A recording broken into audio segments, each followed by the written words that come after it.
Poddar house अपनी छोटी बहन अभीरा को सपोर्ट करने के लिए। जी हाँ दोस्तों, सीरियल ये रिश्ता क्या कहलाता है में आ चुका है धमाकेदार ट्विस्ट। अब भाई अबीर आया है तो धमाका तो होना ही है। हाँ, एक तरफ आप लोगों को पता ही है कि एक तरफ रूही ने तो बलून पे जो नाम रखा था अशुभ, उसके बाद अभीरा को उन 100 बलून में से एक बलून धोखे से अभीरा के पास आ गया, क्योंकि किस्मत भी नहीं चाहती थी कि छोटे बीएसपी का दिन बर्बाद हो, उसका नाम अशुभ नाम से जाना जाए। तो वहीं दूसरी तरफ अब अभीरा ने लास्ट मोमेंट पे सारी तैयारियां तो चेंज कर दी, तो वहीं अब रूही का हाथ पकड़ती है और लेकर जाती है और बोलती है कि अब बताओ रूही, इस पे तुम्हारा क्या एक्सक्यूज है। तो वहीं अब रूही बोलती है कि शायद उन्होंने गलत सुन लिया होगा, मैंने तो कुछ और नाम रखा था, शायद कुछ गलतफहमी हो गई होगी। तो वहीं दूसरी तरफ अब अभीरा बोलती है कि रूही, हम इंडिया में रहते हैं, यहाँ पे हर कोई हिंदी समझता है और बोलता है अशुभ कोई ऐसे ही नाम नहीं रखेगा, एक बार को खुद सोच में पड़ जाएंगे इस नाम से, तो तेरा ढंग का बहाना तो ढूंढ लिया होता रूही। हाँ, रूही बार बार अपने बच्चे को लेकर बात कर रही होती है, लड़ाई कर रही होती है और बोलती है कि मैं अपने बच्चे के लिए इस दुनिया से क्या उस दुनिया से भी लड़ जाऊंगी। तो उसी वक्त वहाँ पे नर्स की एंट्री होती है और बोलती है कि तुम्हारा बच्चा,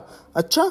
तो वहीं अब आता है रोहित, हंसते हुए बोलता है कि अरे तुम्हारा बच्चा बहुत क्यूट है भाभी, आप दोनों अंदर जाओ, आपको यहाँ क्या कर रही हो। तो वहीं अब नर्स को लेकर जाता है रोहित, जहाँ पे अब नर्स के ऊपर रतन काका से तो ड्रिंक गिर जाती है। तो वहीं अब एक पर्दा उठाता है और नर्स को उड़ा देता है रोहित, जहाँ पे अब रोहित देखती है कि रोहित किसी लेडी को लेकर जा रहा है, उसको ढककर अपनी गाड़ी में बैठाता है और कहता है कि जब तक मैं ना बोलूं तब तक मुझे मत मिल जाना कभी दोबारा। तो वहीं दूसरी तरफ अब नर्स ने तो अपना मुंह खोल लिया है, क्योंकि नर्स ने मांगे थे 25 लाख और रोहित ने भेज दिए 50 लाख और कहा है कि अब से मुझे दिखाई मत देना। तो वहीं अब नर्स बोलती है कि ओके, जब मेरे को जरूरत पड़ेगी तब मैं दोबारा मिलूंगी। जहां उस नर्स को कपड़े से ढक के जब ले जा रहा होता है तो उसी वक्त रूही उसे देख लेती है और रूही को लग रहा है कि उसका किसी के साथ अफेयर चल रहा है, क्योंकि जब से बेबी की डेथ हुई है तब से रोहित उसे कटा कटा रहता है, पर असल में तो रूही खुद कटी कटी रहती है उससे और उससे ढंग से बात तक नहीं करती। खैर, रोहित का पर फिर भी अफेयर तो नहीं चल रहा है, वो तो सिर्फ नर्स को दुबकाने की कोशिश कर रहा है। तो वहीं दूसरी तरफ रूही उसका फोन देखती है और कोशिश करती है उस फोन पे बात करने की, मगर उस वक्त रोहित आ जाता है। जहां नर्स को पता चल चुका है कि रूही इस बारे में जानने की कोशिश कर रही है कि उसका बेबी कहाँ है। तो वहीं दूसरी तरफ नर्स अब पैसे पैसे ऐंठने वाली है रोहित से। तो वहीं दूसरी तरफ हम आपको बता दें, जहाँ पे चारू केस को नहीं लड़ पा रही है तो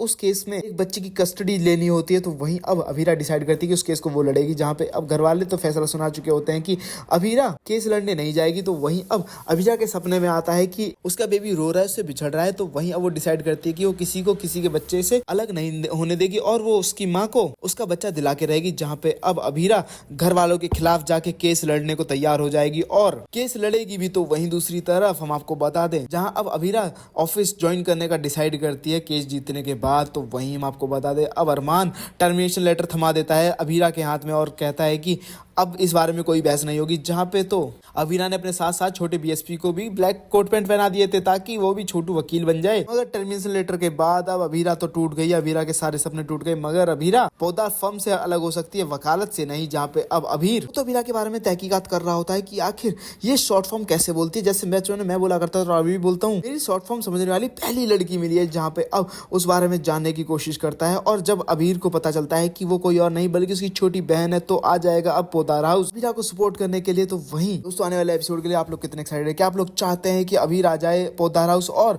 अभीरा को सपोर्ट करे और रूही को सबक सिखाए? तो मैं ज्यादा कमेंट करें, साथ ही से लेटेस्ट अपडेट आने के लिए मैं चैनल को सब्सक्राइब करना ना भूलें।